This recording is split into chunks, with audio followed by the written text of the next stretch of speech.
Hello. This is my tutorial on how to do this image just here, the Perfume shot. Apparently it's a terrible film, but good poster though. So let's have a go at trying to do this.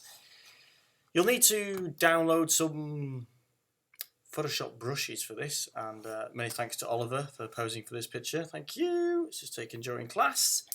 And so download bat brushes, butterflies look good, petals could be good, leaves look good, snowflakes look good. So what you need to do is take your picture. So you need someone stood in like this. A clean background is always better, but it doesn't have to be. It could be a brick wall or anything, to be honest. And then you need two shots, one with the person in, and then exactly the same camera settings. Take the person out, and you've got no one there. So I've layered these together, which is what you would have to do. I am going to presume that you already know how to do that. So you've got your background with no one in, layer 2 with your person in there. And we're going to duplicate this layer, which is Command and J or Control and J if you're on a PC. Okay, so we've now got two versions. We're going to switch the top one off for now, and then work on this middle layer. Okay, and then what we're going to do is we're going to add a mask. So to mask it in the layer window towards the bottom right, you've got this little symbol just here, circle inside a rectangle. You click that and you'll add a mask to your layer. So always remember when working on the image or the mask, there's a little box around the outside. It's not very well distinguished, if we're honest, which is irritating.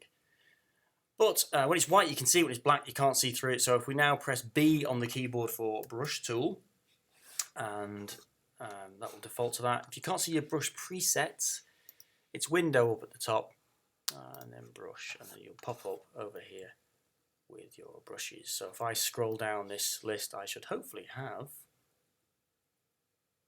No, I've got leaves. Let's do leaves, shall we? Okay, so I'm going to use leaves. You could do the butterflies or bats are really good.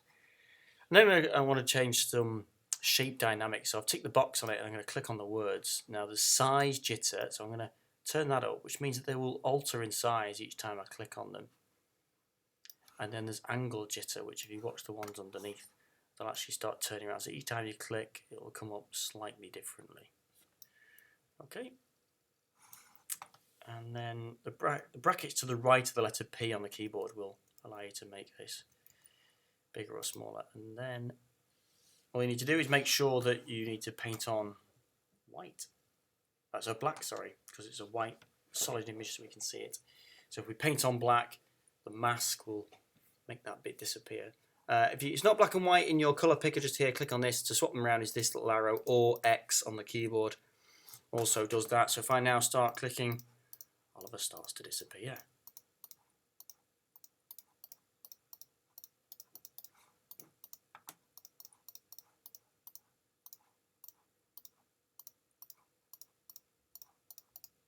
Oh, the joys, the fun. Look at this. Let's do his head as well, shall we? You'll thank me for this. Okay. So that's how it was kind of taking him away, but we want to add some back in. And this is where it gets a little bit more exciting. So if we go back over to our layer window, switch on the top layer, click on it so it's highlighted in blue, which means that's the one we're working on. And this is where Oliver's really not going to thank me, although he did agree to me using this picture. We're going to go to filter at the top and liquify. This is fantastic fun, liquify. Command, Shift and X is the shortcut. It'll open up in a separate window. I'll do another tutorial another time as to how to use this, but we're just going to use the top one here, which is the warp tool, which allows you to click and drag out the picture, and that's really not the best look for Oliver. Now it's particularly this side of the picture that we need, because this is where the cut in is. So if we drag that out quite a lot, like that, not his best looking day. Click OK, it will apply that to the layer. We've still got our normal stuff underneath. Now we're going to add a mask to this. So again, come over to the layer window, down at the bottom, a little square with a rectangle with a circle in it. Click on that, and there's your mask has come up on this layer. Now we want to invert the mask because it's white and we can see it. We actually don't want to see this yet. We just want to see parts of it. So if you do Command and I, it will swap that round to black, or Control and I if you're on a PC again. So now it's invisible and we're going to be able to paint back on bits that we want.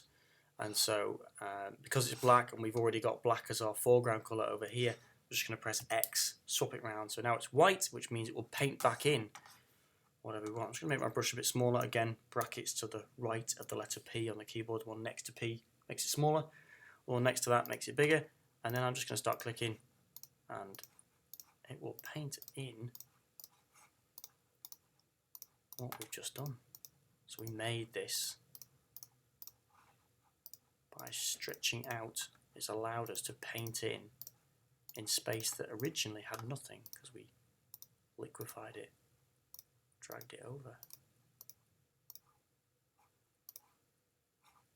I'm actually painting on bits I don't want there. I'll have to fix that. Let me just undo that.